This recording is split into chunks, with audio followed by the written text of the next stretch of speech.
Coucou tout le monde, c'est Florence. Donc je vous retrouve pour la partie numéro 2 des FAQ sur les cartes, le tarot, la cartomancie, l'ésotérisme, etc.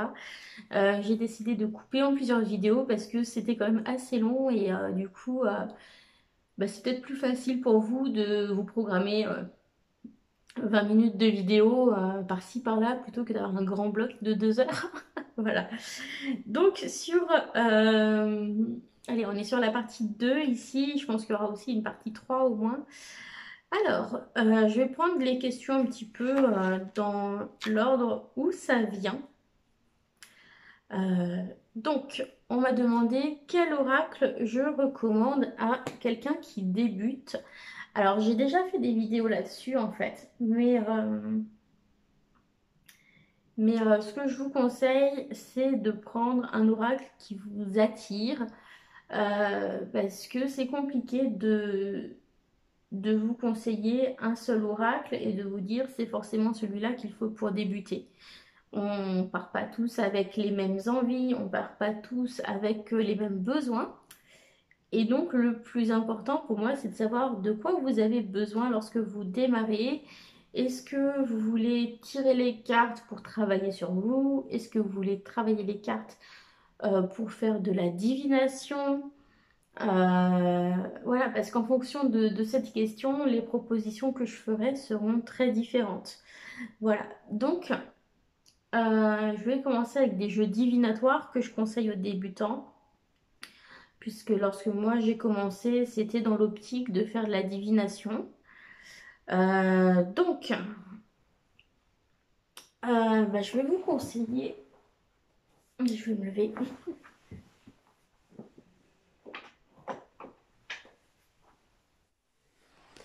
Si vous êtes débutant, je vous conseille l'oracle des Médéors de Stéphanie Abellan. C'est un oracle que j'ai acheté l'année dernière et je le trouve vraiment extrêmement bien fait parce que le visuel des cartes est très simple et je le trouve très efficace, très facile à comprendre, très facile à utiliser. Donc dans cet oracle, vous avez deux types de cartes. Vous avez les cartes avec un fond rose qui sont divinatoires et vous avez les cartes avec un fond bleu qui sont orientées développement personnel. Et du coup, grâce à ces visuels très simples et les phrases qui sont marquées dessus, je pense que même quelqu'un qui est débutant peut s'en sortir très bien. Voilà, réponse qui tarde, amour durable, blocage karmique, évidence dans le mois en cours, famille, proche, voilà, du coup, confusion, doute. Voilà, je trouve que le jeu est plutôt simple à comprendre et si jamais vous n'avez pas compris, vous avez un petit livret en français qui vous donne quelques significations. Donc celui-ci, c'est un jeu qui serait très très bien, je trouve, pour des débutants. D'ailleurs, on m'a posé en question de savoir si on pouvait utiliser l'oracle des Médéors en développement personnel. La réponse est oui, hein, puisqu'on a des cartes guidance. Donc, qui dit carte guidance dit développement personnel. Notamment, on peut faire du travail sur les chakras dessus, chakra de la gorge, couronne, etc. Si vous allez voir ma présentation du jeu de l'oracle des Médéors, je vous montre quel est mon tirage des chakras avec ce jeu. Et donc, pour moi, le tirage des chakras, enfin, c'est travail sur les chakras, c'est du développement personnel, hein. Donc, on peut tout à fait en faire. Et puis, en fait, ce qui va faire qu'on l'utilise plutôt en divination ou en développement personnel, ça va être aussi la manière de formuler ces questions. Si on pose plutôt des questions fermées en oui-non, enfin avec une réponse en oui-non, on va être plutôt dans de la divination. Alors que si je pose des questions ouvertes, donc comment, nanana, comment obtenir telle chose, pour quelle raison je me sens comme ça, voilà, si je pose des questions ouvertes, je serai plus dans du développement personnel que dans de la divination du coup. Donc c'est plus la question que l'oracle en lui-même qui va faire que il va s'orienter développement personnel ou guidance ou divination quoi. Voilà. Donc, pour, pour la divination pour débutants, je recommanderais l'oracle des Médéors. Euh, je recommande évidemment l'oracle G, puisque c'est celui avec lequel j'ai appris et j'ai pas eu trop de difficultés à apprendre à l'utiliser. Voilà, donc c'est un jeu où on a simplement un symbole sur chaque carte. Donc pour commencer, c'est plutôt simple parce qu'il n'y a pas trop de choses dessus. Et après, bah, de manière un petit peu métaphorique, il va falloir remettre la carte en contexte et voir bah, ce qu'elle peut représenter par rapport à votre question. Alors là où l'oracle G peut être peut-être un petit peu plus compliqué pour les débutants, c'est parce qu'il se tire endroit envers. Et donc on a certaines cartes qui vont changer de sens en fonction de la position. Donc par exemple comme ça c'est un jeune homme blond, comme ça c'est un jeune homme brun par exemple. On a aussi des cartes comme celle de la route. Si c'est comme ça, c'est... Alors, il me semble que si c'est comme ça, c'est plutôt petit accident, petit imprévu. Si c'est comme ça, c'est plus grave. Voilà. Enfin, en tout cas, après, c'est une question de convention mentale avec vous-même, hein. Si vous, même si c'est l'inverse dans le livret, si vous avez convenu que ça c'est petit et ça c'est grand, bah vous gardez ça et vous n'aurez pas d'erreur d'interprétation. Euh, donc voilà, ce qui peut parfois être un petit peu difficile à comprendre pour les débutants avec ce jeu, c'est que toutes les cartes ne se lisent pas en sens inversé, a priori, dans la manière dont il a été conçu. Donc les cartes qui sont en sens, enfin, qui peuvent avoir différents sens, ont des numéros dans les deux côtés de la diagonale. Vous voyez, on a un numéro ici, je sais pas où c'est, ici, et on a un numéro ici. Voilà, donc là et là. Donc ça veut dire que la carte peut avoir deux sens. Par contre, sur les autres cartes, on n'a qu'un seul numéro qui sera en haut de la carte. Donc si vous n'avez pas de numéro en bas, c'est qu'a priori, elle se lit que dans un seul sens. Une fois que vous avez compris ça, franchement, il n'y a plus qu'à se lancer. C'est pas un jeu compliqué. On peut le trouver avec des petits livres d'explications. Après, personnellement, moi je vais au-delà du livre. Je le lis à ma manière. Parce que au fur et à mesure, j'ai incorporé d'autres significations qui ne viennent pas que de l'oracle G. Et j'ai étendu bah, les significations aussi par rapport à ce que les symboles représentaient pour moi, aussi par rapport à mes expériences lors de tirage. Dans la vidéo numéro 1, je vous expliquais que j'ai commencé à tirer les cartes par rapport à des soucis d'infertilité. Je me posais beaucoup de questions.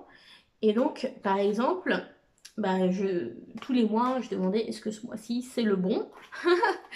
Et, euh, et donc, régulièrement, je tirais cette carte. Donc, si vous allez voir dans le livret de l'oracle G, cette carte, elle est associée à la dispute, à la rupture. Bon, bah, pour moi, cette carte, quand elle sortait, ça annonçait le retour des règles. Donc, ça annonçait l'échec de ce que je demandais. Donc j'ai vu la flûte cassée en fait comme la déception. Il y a quelque chose qu'on va laisser tomber parce qu'on est déçu. Il y a aussi un côté coupant avec le verre qui est cassé, qui dit objet coupant, dit sang, qui dit sang, dit règle. Enfin voilà, c'est les associations que moi je faisais. Donc, lorsque vous êtes débutant, c'est important de vous faire confiance, de sortir du livret.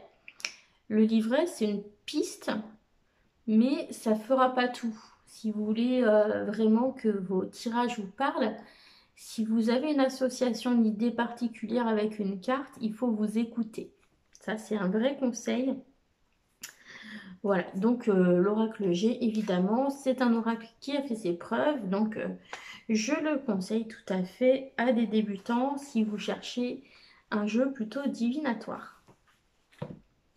Toujours dans les jeux plutôt divinatoires, Je vous conseille l'Oracle du Monde d'Émilie de Dieu.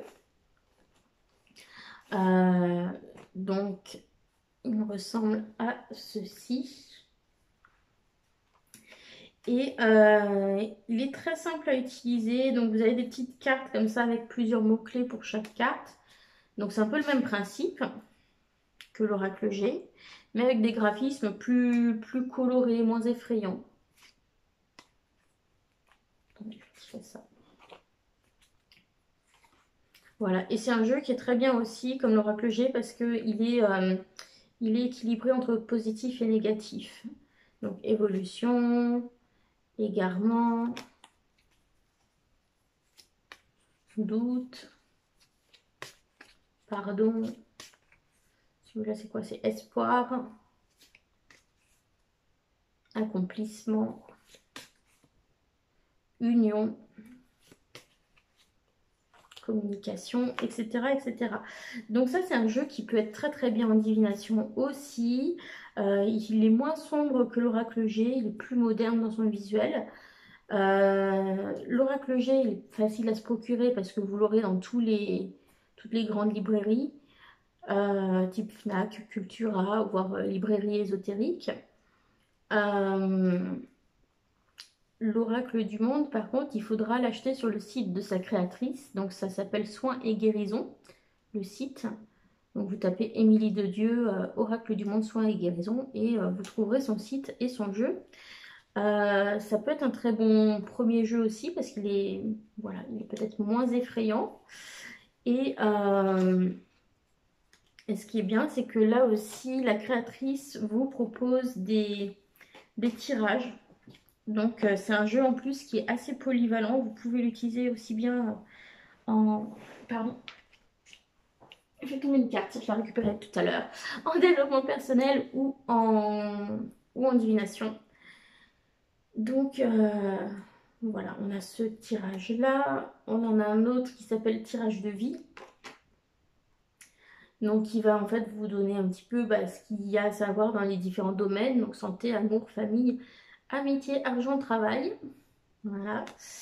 On a un tirage des chakras, donc qui est plutôt orienté développement personnel. Donc on vous dit les cartes qui sont à sortir et à recouvrir ensuite avec d'autres cartes dans le jeu. Pareil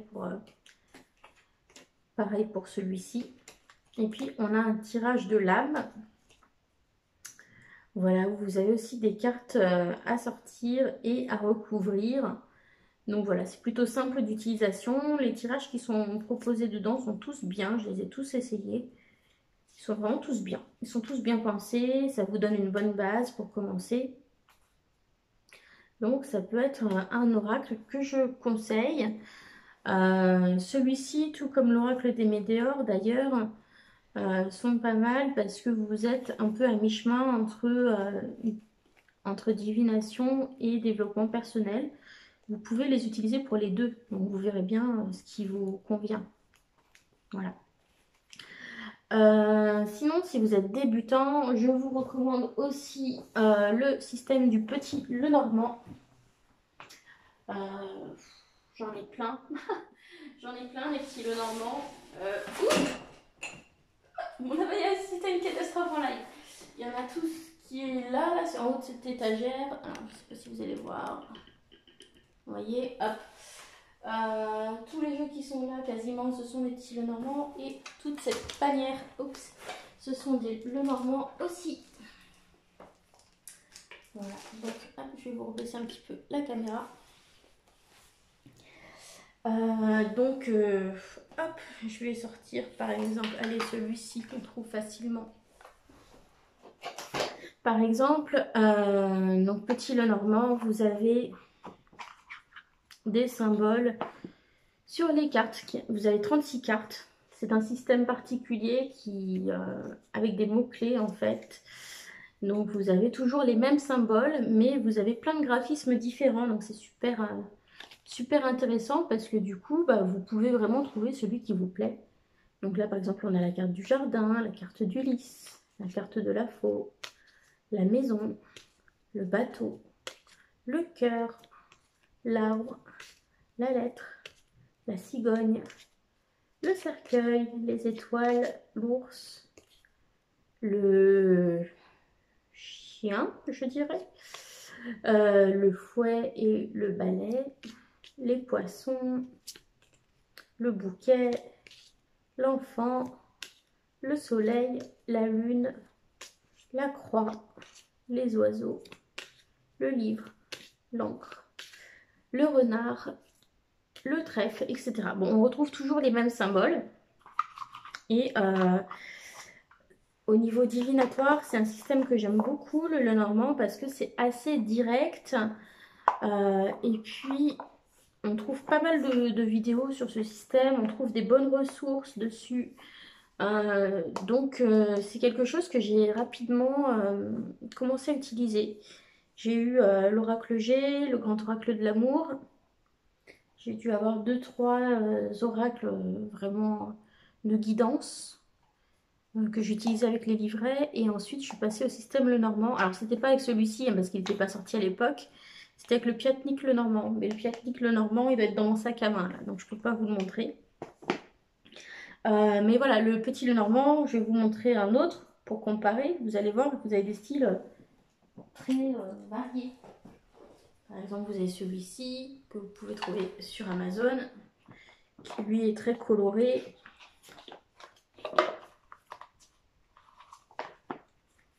On retrouve les mêmes symboles. On a le livre, on a le bouquet, on a la faux, on a les souris, on a la dame, le chien, le jardin, la montagne, la tour, l'ours, le cœur, l'enfant, le cercueil, les oiseaux, les poissons, etc. Donc du coup, ça c'est plutôt sympa comme système. J'aime beaucoup parce que vous avez beaucoup de jeux qui existent.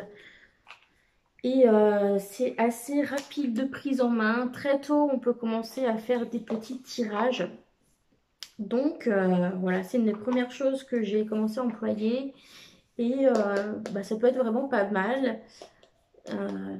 La plupart des gens vont utiliser le petit Lenormand plutôt de manière prédictive.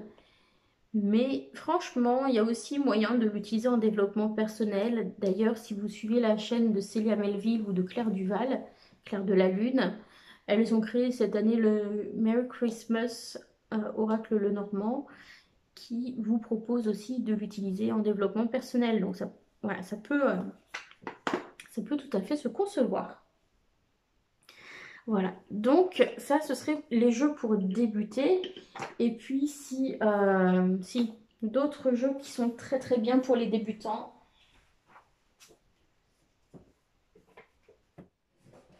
Hop, je vais les chercher. Ce sont les jeux d'Isabelle Serre, particulièrement ces deux-là. Mission de vie et chakra du cœur. Par contre, ceux-là, ils ont une thématique particulière, donc ils ne seront pas aussi vastes que ceux que je vous ai montrés précédemment. Si vous prenez un petit Lenormand, ça peut répondre à n'importe quelle situation de la vie. Vous prenez l'oracle G, l'oracle des météores, l'oracle du monde, ça peut répondre à n'importe quoi. Par contre, ceux-là, bah, si vous achetez celui-là, ce sera que orienté sur le professionnel. Celui-là, ce sera que orienté sur le sentimental. Donc, vous voyez, c'est bien, mais en même temps, ça vous force à avoir plusieurs jeux. Mais en tout cas, ceux-là sont très simples à utiliser pour un néophyte. Alors, ils sont très simples à utiliser, mais ne vont pas vraiment développer vos compétences. C'est-à-dire que les illustrations sont jolies, sont modernes, il répond extrêmement bien aux questions. J'ai fait énormément de tirages pour les autres avec ces deux jeux-là et à chaque fois on m'a dit oh, j'ai jamais eu un tirage qui me parlait aussi bien, c'est pile poil ce que je voulais savoir, ça a super bien répondu à la question. Donc ceux-là ils sont très très fiables, je trouve. Ils partent pas planer à 10 000 non plus quand même, ils sont relativement terre à terre par rapport aux autres jeux qu'elle a fait. Mais par contre, si vous regardez les illustrations, c'est pas toujours super intuitif. Des fois, il y en a d'autres, enfin, il y en a certaines qui vont être un petit peu plus. Vous voyez, bon, là, on a des papiers, ça s'appelle les démarches écrites. Bon, voilà. Mais vous n'allez pas tirer grand-chose des illustrations en elles-mêmes. La force des oracles d'Isabelle Serre, c'est le livret. Vous allez avoir un livret qui va vraiment être très parlant, mais vous serez dépendant du livret lorsque vous allez utiliser ces jeux, parce que généralement, le mieux à faire avec ce jeu-là, c'est vraiment lire tout ce qui a marqué. Et une fois que vous avez tout lu, bah, vous allez... souvent, il y a vraiment des choses qui vont faire écho avec ce que vous traversez. Et c'est là la force du jeu. Mais du coup, c'est pas un jeu où vous allez pouvoir construire des compétences de lecture de cartes. C'est des jeux qui sont faciles d'accès parce que bah, le livret va vous donner la réponse, mais vous serez tributaire du livret. Alors que si vous partez sur un Lenormand, sur un Oracle G, sur un Oracle des Médéors, quelque chose comme ça, vous pourrez davantage construire des compétences de lecture de cartes. Voilà, donc après, bah, tous les jeux un petit peu développement personnel comme ceci, enfin, ceux-là ils peuvent faire divinatoire, mais généralement tous ces gros coffrets comme ça, les jeux de Lucy Cavendish, de Alana Fairchild, les jeux de chez Arcana Sacra la plupart, euh, tous ces jeux-là, la plupart, ce sont des jeux où vous serez quand même un petit peu tributaire du livret pour vraiment les exploiter. Alors que les autres, voilà, vous serez plus à même à développer vraiment des compétences pour lire les cartes. Voilà. Sinon, en jeu divinatoire, donc évidemment, j'ai pas tout ce qui se fait. Hein. Je possède l'oracle de la triade et l'oracle des miroirs. L'oracle des miroirs, je le trouve plus simple que l'oracle de la triade. Pour autant, c'est pas forcément ce que je recommande pour débuter. Surtout l'oracle de la triade que je trouve un petit peu compliqué. Il y a beaucoup de symbolisme qui reste assez obscur dessus. Je pense qu'il faut vraiment investir dans un livre pour pouvoir l'exploiter au mieux. Donc vous aurez forcément quelques idées hein, en voyant les cartes, mais je le trouve plutôt compliqué. Et certaines illustrations peuvent faire un peu peur aussi. Donc voilà, pour moi, c'est pas celui que je recommanderais pour débuter. Après, c'est un très bon oracle, il parle très bien, mais je ne le trouve pas forcément adapté à des débutants. Et l'oracle des miroirs, c'est plutôt parce que le livret d'accompagnement est mal foutu, du coup, c'est pas très ergonomique, c'est pas très pratique. Et donc, voilà, c'est pas forcément super quand on est débutant. Voilà, voilà. Alors, ouf, on continue. Ça j'ai fait. Alors, le visuel est-il plus important que le fonctionnement du jeu selon moi? Ça dépend de vous. Ça dépend de vous. Ça dépend de comment vous fonctionnez. Est-ce que vous êtes plutôt quelqu'un de cérébral ou quelqu'un d'artistique et intuitif? Euh, Si vous êtes quelqu'un de plutôt cérébral qui fonctionne en termes de système, de mots-clés, d'associations, de choses comme ça, il se peut qu'un jeu fonctionne très très bien pour vous, même si vous n'aimez pas forcément le visuel. Euh, Si vous êtes plutôt artistique, créatif, intuitif, dans ce cas-là, valorisez davantage le visuel. Après, euh, dans les deux cas, dans les deux cas, euh, j'ai remarqué avec le temps, avec l'expérience, que le visuel est important, mais ne fait pas tout. Et ce que l'on accorde comme crédit au visuel va évoluer aussi en fonction de sa maturité. C'est-à-dire que lorsque j'ai commencé à tirer les cartes, j'étais attirée par des oracles plutôt beaux, ou en tout cas quand j'ai découvert que il pouvait être plus beau que l'oracle G, qui entre nous n'est pas très beau, hein. Lorsque j'ai découvert ça, je me suis dit, je vais acheter cet oracle, je le trouve beau, ça me parle. Et donc, j'ai acheté de plus en plus d'oracles parce que je les trouvais beaux. Et je me suis rendu compte avec le temps que les oracles que je trouvais beaux ne sont pas toujours des oracles qui me parlent. Notamment pour tout ce qui est un peu développement personnel. Souvent, la qualité de ces oracles dépend aussi du livret d'accompagnement. Et en fonction des créateurs, j'adhérais plus ou moins. Et comme j'avais pas, enfin, je pouvais avoir de belles illustrations, mais pas forcément avec suffisamment d'éléments dedans sur lesquels m'appuyer, ça n'a pas toujours servi. Donc, par rapport au visuel, ce qui est important, au-delà de la beauté du visuel, c'est que ce soit un visuel qui vous parle, un visuel dans lequel vous avez des choses à venir décortiquer et chercher. D'accord? Clairement, je vais vous chercher quelque chose pour vous montrer.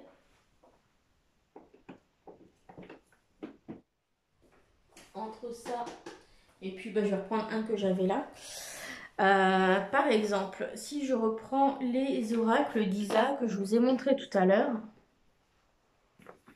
on aime ou on n'aime pas, hein, mais globalement, les illustrations sont plutôt jolies. Ce sont des aquarelles mignonnes avec des fleurs, etc. souvent. Voilà, par exemple, quelque chose comme ça, c'est pas forcément super parlant. Voilà, on va pouvoir tirer un ou deux trucs du visuel, mais pas forcément beaucoup, beaucoup de choses. Alors qu'il y a d'autres oracles où on va avoir plein d'informations. Par exemple, je prends celui-ci qui est en anglais. Même quelqu'un qui ne parle pas l'anglais, il peut en tirer des choses parce qu'il y a beaucoup de symbolisme sur les cartes. Donc par exemple, sur celui-ci, vous voyez, vous avez des cartes qui sont beaucoup plus chargées. Vous allez avoir des choses très variées. Là, vous voyez, vous avez un pigeon qui apporte une lettre. Donc on a l'idée de communication, on a le téléphone aussi.